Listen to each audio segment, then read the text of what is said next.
Ég líka. Emil! Þetta er örugglega tröllamakríll. Já, þetta er hann. Þetta er bóttið stærsti makríll sem það Og þungasti. Varum. Það er eitthvað strempið, hann er húkaður í síðuna í guðu. Við erum með strá líka. Hvort er þið nei? Þú veit að komast í heimsfréttina? Hann er stál! Þetta er ekki makríll. Þetta er stærsti fiskurinn í kvöld. Það er fiskur.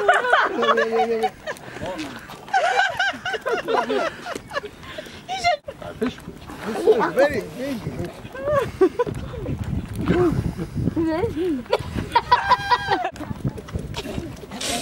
Æ, er Björk búinn fyrir því? Leiðum svo mömmuðina að veiða. Fóru allir þrír. Hvernig er þetta? Þetta er fínt. Hvað sem þú trúir ég ekki, þetta er mjög fínt.